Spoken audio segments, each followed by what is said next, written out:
نے دیکھا کہ اللہ تعالیٰ سب سے پہلے اس گاؤں والے کی طرف دو نبیوں کو بھیجے، دو رسولوں کو بھیجے۔ اذ ارسلنا الیہم اثنین فکذبوہما فعززنا بثالث فقالوا انا الیکم مرسلون، کہ جب اس گاؤں والے کی طرف اللہ تعالیٰ نے پہلے دو نبیوں کو بھیجے تو انہوں نے ان دونوں کو جھٹلائے، پھر اللہ تعالیٰ نے تیسرے رسول کے ذریعے سے ان کو تقویت پہنچائی اور ان تینوں نے کہا کہ یقین کرو ہم اللہ کے رسول ہیں۔ تو انہوں نے کہا قالوا ما انتم الا بشر مثلنا وما انزل الرحمن من شیء ان انتم الا تکذبون، کہ تمہاری بات میں سوائے اس چیز کے اور کوئی سچائی نہیں کہ تم بھی ہماری طرح انسان ہو، تم بھی کھانا کھاتے ہو، پانی پیتے ہو، سوتے ہو، تمہیں بھی نیند کی ضرورت ہے، اور خدائے رحمان نے کوئی چیز نازل نہیں کی اور تم سراسر جھوٹ بول رہے ہو۔ قالوا ربنا یعلم انا الیکم لمرسلون، ان رسولوں نے کہا کہ ہمارا رب تو خوب جانتا ہے کہ ہم تمہاری طرف رسول بنا کر بھیجے گئے۔ وما علینا الا البلاغ المبین، اور ہماری رسپانسبلٹی بس اتنی ہے کہ ہم تم تک واضح بات پہنچا دیں، اس کے علاوہ اور ہماری کوئی ذمہ داری نہیں ہے۔ قالوا انا تطیرنا بکم لئن لم تنتہوا لنرجمنکم ولیمسنکم منا عذاب علیم، انہوں نے کہا کہ ہم تمہارے اندر نحوست محسوس کرتے ہیں، اس لیے خبردار اگر آگے بھی تم نے تبلیغ کی، اس پیغام کو لوگوں تک پہنچانے کی کوشش کی، تو ہم تمہارے اوپر پتھروں کی بارش کریں گے۔ وَلَيَمَسَّنَّكُم مِّنَّا عَذَابٌ أَلِيمٌ، اور یاد رکھو کہ ہم تمہیں دردناک سزا دیں گے۔ قَالُوا طَائِرُكُم مَّعَكُمْ إِن ذُكِّرْتُم بَلْ أَنتُمْ قَوْمٌ مُسْرِفُونَ، ان رسولوں نے کہا کہ حقیقت بات تو یہ ہے کہ نحوست تمہارے ساتھ ہے۔ اَإِن ذُكِّرْتُم، اور تم یہ باتیں اس لیے کر رہے ہو کیونکہ ہم نے تمہارے سامنے نصیحت کی باتیں کی ہے۔ بل انتم قوم مسرفون، اور حقیقت یہ ہے کہ تم اللہ تعالیٰ کے مقرر کردہ حد کو تجاوز کرنے والے لوگ ہو۔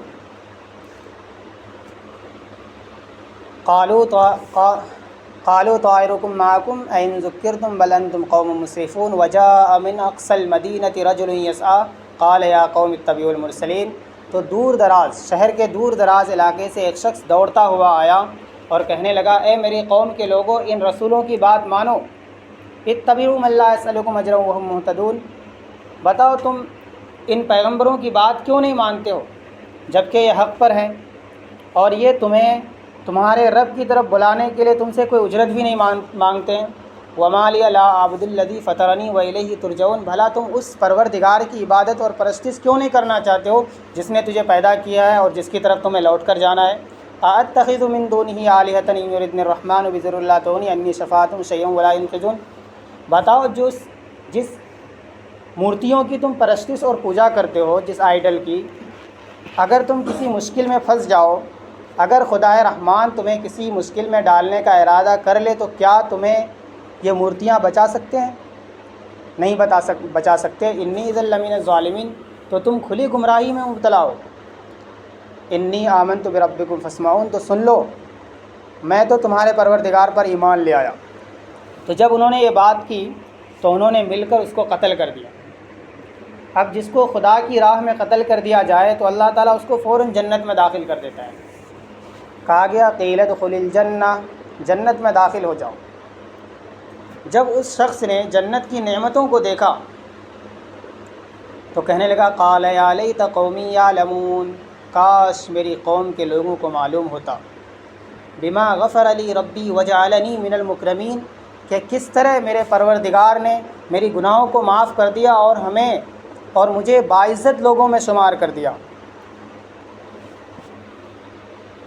اب آگے اللہ تعالیٰ فرماتا ہے وما انزلنا علی قومہ من بعدہ من جود من السماء وما كنا منزلین، اس کے بعد یہ جو واقعہ ہوا، اس کے بعد ہم نے اس قوم پر آسمان سے کوئی فرشتے نازل نہیں کیے، اور نہ ہم ایسا کرنا چاہتے تھے، اور نہ ہمیں ایسی ضرورت تھی۔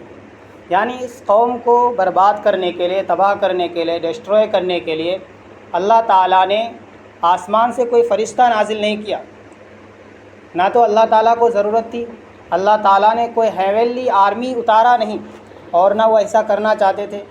ان کانت الا صیحۃ واحدۃ فاذا هم خامدون، بس ہماری طرف سے ایک زوردار آواز آئی، ایک single mighty loud mighty blast ہوا، اور تمام کے تمام سب کے سب ایک جھٹکے میں اس طرح بجھ گئے جس طرح آگ بجھ جاتی ہے، اور وہ اچانک سب تباہ و برباد ہو کر کے لائف لیس ہو گئے۔ یہ دونوں آیات اس قوم کی، اس نیشن کی کانسیکوینس کو بیان کرتی ہے، اس قوم کی انجام کو بیان کرتی ہے کہ جب ان کے پاس رسول آئے تو انہوں نے ان رسولوں کو جھٹلایا، اور ایک ایمان والا، ایک بلیور شخص جب ان کو سمجھایا تو انہوں نے ان کو قتل کر دیا۔ تو لہٰذا اللہ تعالیٰ فرماتا ہے کہ ہم نے اس قوم کو برباد کرنے کے لیے کوئی ہیونلی ملٹری اٹیک نہیں کیا اس پر، بلکہ ایک آواز آئی، ایک بلاسٹ ہوا، ایک سنگل مائٹی بلاسٹ، جس کی وجہ سے وہ سب کے سب تباہ و برباد ہو گئے۔ ان کو کیوں تباہ کیا گیا؟ کیونکہ انہوں نے رسول کی بات نہیں مانی۔ جب ان پر حق واضح ہو گیا، کیونکہ اللہ تعالیٰ کا یہ لا ہے، قانون ہے کہ جب کسی قوم کے سامنے حق واضح ہو جائے، اس کے باوجود وہ نہ مانے، تو پھر اللہ تعالیٰ اس کو برباد کر دیتے ہیں۔ یا حسرتن علی العباد ما یأتیہم من رسول الا کانوا بہ یستہزئون، افسوس ان بندوں پر، ہائے افسوس کہ جب بھی ان کے سامنے، جب بھی ان تک رسول کو بھیجا گیا، انہوں نے ان رسول کی مذاق اڑائی۔ اللہ تعالیٰ اس قوم، یہ آیت اس قوم کی انجام پر افسوس بیان کرتی ہے کہ ان تک رسول آئے اور انہوں نے اس کو مانا نہیں، اس کو قبول نہیں کیا۔ اب اس کے بعد آگے کہ انہوں نے تو نہیں مانا، اب تمہیں ماننا ہے کہ نہیں ماننا ہے۔ اب ہم سے بات ہو رہی ہے، جو کرنٹ پاپولیشن ہے، جو کرنٹ نیشن ہے، جو کرنٹ جنریشن ہے، کہ انہوں نے تو نہیں مانا، اس کا کیا انجام ہوا؟ الم یروا کم اہلکنا قبلہم من القرون انہم الیہم لا یرجعون، کیا انہوں نے نہیں دیکھا کہ ہم نے ان سے پہلے کتنے ہی قوموں کو، کتنے ہی نیشنز کو، کتنے ہی جنریشن کو برباد کیا ہے، ڈسٹروئے کیا ہے؟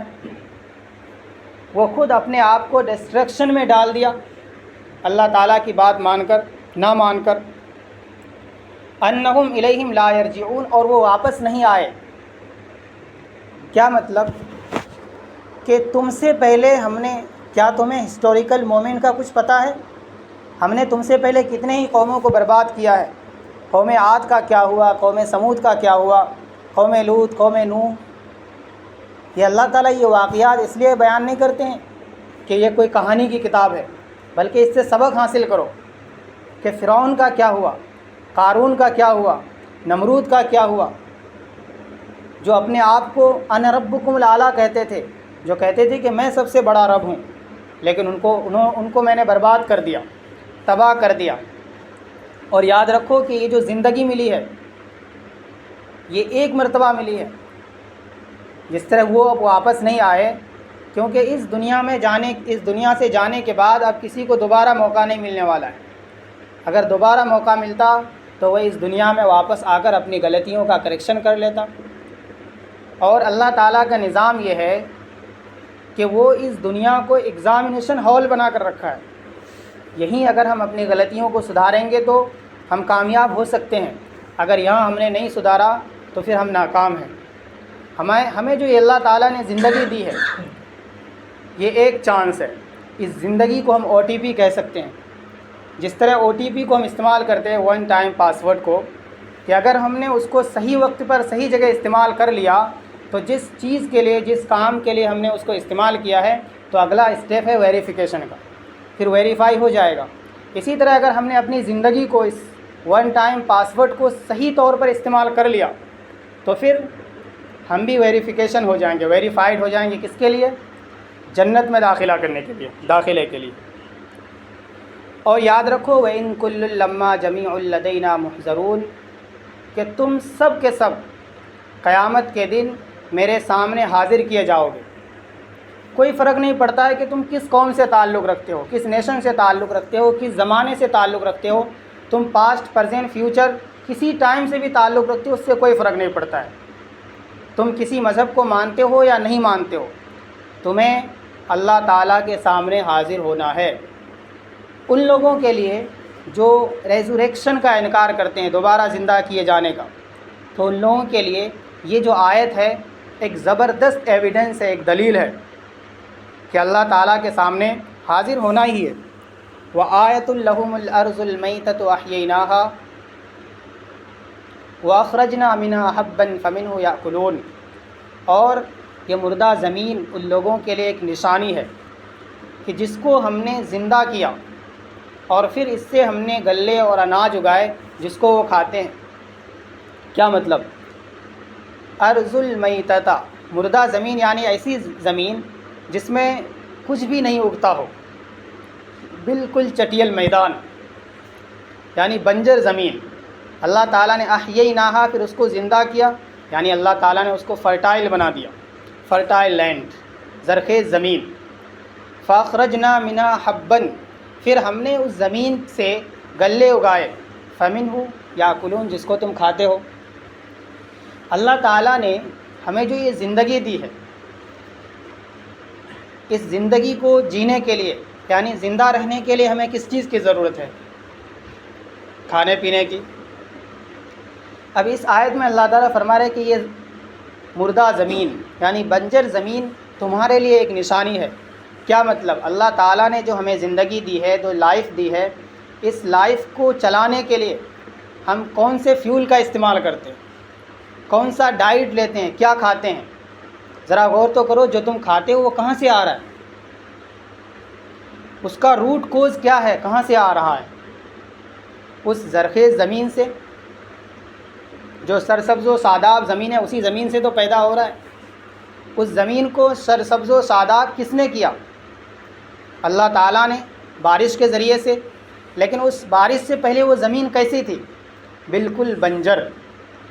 تو ذرا سوچو کہ ایک بنجر زمین جس میں کچھ پیدا نہیں ہو رہا ہے، جو زمین خود مردہ ہے، اس زمین سے تمہارے لیے وہ ڈائٹ تیار کیے جاتے ہیں جس کے ذریعے سے تم زندہ رہ رہے ہو۔ وَجَعَلْنَا فِيهَا جَنَّاتٍ مِّن نَخِيلٍ وَأَعْنَابٍ وَفَجَّرْنَا فِيهَا مِنَ الْعُيُونِ، اور ہم نے اس زمین میں کھجوروں اور انگوروں کے گارڈن بنائے، کھجوروں اور انگوروں کے باغات لگائے، اور اس میں ہم نے پانی کے چشمے بہائے۔ یعنی یہ جو الگ الگ قسم کے جو پھل فروٹ ہیں، میوے ہیں، اور پھر پانی ذرا اندازہ لگائیے کتنی اہم چیز ہے۔ جو واٹر ہے، یہ پانی ہے، یہ ایسینشل آف لائف ہے، ہماری زندگی کی اہم ضروریات میں سے ہے۔ اگر پانی نہ ہوتا تو کیا ہو جاتا؟ لیاکلوا، اللہ تعالیٰ نے یہ چیزیں کیوں پیدا کی؟ کس کے لیے؟ لیاکلوا من ثمرہ وما عملته ایدیہم افلا یشکرون، تاکہ تم ان فروٹ میں سے، ان پھلوں میں سے کھاؤ۔ اور اللہ تعالیٰ نے تمہارے لیے ایسی بھی نعمتیں پیدا کی ہے جو تم اپنے ہاتھوں سے تیار نہیں کر سکتے۔ یعنی جو بیج ہم زمین میں ڈالتے ہیں، جو سیڈ زمین میں ڈالتے ہیں، اس بیج کو ایک پھلدار درخت میں تبدیل ہونے کے لیے، اس بیج کو اناج والے پودے میں تبدیل ہونے کے لیے، پھول والا پودے میں تبدیل ہونے کے لیے اس کو کس چیز کی ضرورت ہے؟ کیا صرف ہماری ہارڈ ورکنگ سے یہ پاسبل ہے؟ بالکل نہیں، بلکہ اس دانے کو زمین کی فرٹیلیٹی چاہیے، زرخیزی چاہیے، اور یہ کس کے قبضے میں ہے؟ اللہ تعالیٰ کے قبضے میں۔ اسی طرح ریننگ کی ضرورت ہے، بارش کی ضرورت ہے، تو یہ بارش بھی اللہ تعالیٰ کے قبضے میں ہے۔ اور سب سے بڑی بات کہ سن لائٹ، دھوپ کی روشنی بھی چاہیے اسے، تو یہ بھی اللہ تعالیٰ کے قبضے میں ہے۔ اس لیے اللہ تعالیٰ نے فرمایا کہ ہم تمہارے لیے ایسی نعمتیں بھی پیدا کی جو تم اپنے ہاتھوں سے تیار نہیں کر سکتے، تو افلا یشکرون، تو کیا تم اب بھی اپنے اس پروردگار کا شکر گزار نہیں بنو گے؟